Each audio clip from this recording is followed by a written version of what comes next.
আল্লাহ রাসূল বললেন কি, সূরাতুল বাকারা, যেই ঘরে সূরাতুল বাকারা পাঠ করা হয় ওই ঘর থেকে শয়তান বেরিয়ে যায়।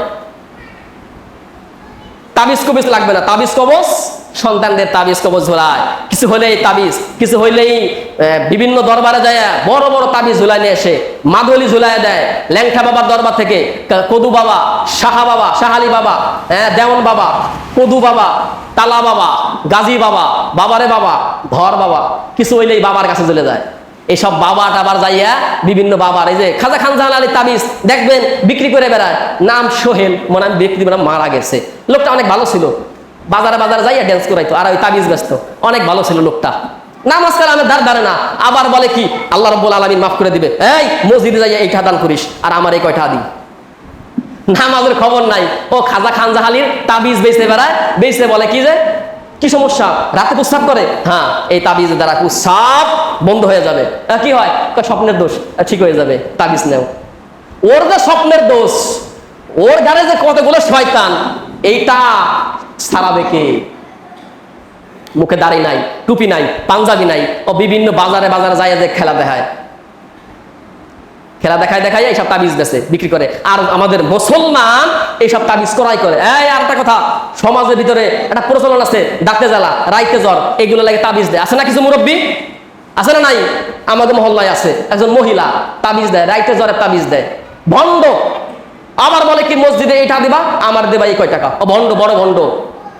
ডাকতে জ্বালা ডাক্তার আছে, মিশকাত শরীফের হাদিস, আল্লাহ রাসূল বলছেন তোমরা ঔষধ সেবন করো, সারানোর শিফাদানকারী আল্লাহ, শিফাদানকারী আল্লাহ, কোন প্রকার এই মাদুলি প্রয়োগ করা যাবে না।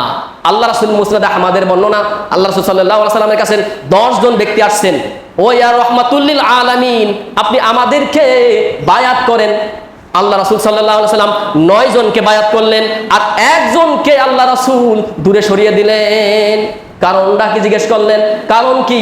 আল্লাহ রাসূল আমাকে দূরে সরাই দিলেন, কারণ কি? কালে তোমার গলায় তাবিজ লটকানো, তাবিজ কেটে ফেললেন। আল্লাহ রাসূলের কাছে সামনে গেলেন, আল্লাহ রাসূল বায়াত কবুল করলেন, বায়াত গ্রহণ করলেন। আর প্রথমত অবস্থায় তিনি মাদুলি দেখা অবস্থায় ওই তাবিজ লটকানোর কারণে তিনি বায়াত করলেন না। সাহাবারা এটাকে ঘৃণা করতেন, তাবে ঘৃণা করতেন, আল্লাহ রাসূল ঘৃণা করতেন। আহলে সুন্নাত ওয়াল জামাতের আকীদা, তারা এই সব শিরকের কাজে নিমজ্জিত হয় না। এসব সব লা তুশরিক বিল্লাহ ইন্না শিরকা লাযুলমুন আযীম, বড় শিরক, আল্লাহর সাথে শিরক করা। বলে কি ইয়া হুজুর অনেক ভয় পাইছে, ডাক্তার কবিরাজ ডাক্তার দিয়ে তো হবে না, এই ভয় সংশোধন করানোর জন্য এই জন্য তাবিজ সারানোর মালিক তো আল্লাহ, আমরা তো জানি হুজুর এ তো সারাবে তো আল্লাহ। হ্যাঁ, আমার তাবিজ যদি কাজ না হয় হুজুরে যায় আবার ধরে, হুজুর কি তাবিজ দিলেন, তাবিজ যদি কাজ করলো না, তাহলে সারাবে যদি আল্লাহ, তাহলে হুজুর দরস কেন?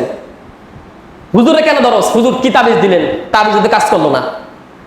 আল্লাহু আকবার। বিভিন্ন বাসে বিভিন্ন জায়গা রাস্তাঘাটে তাবিজ বিক্রি করে বেড়ায়, এগুলো হারাম।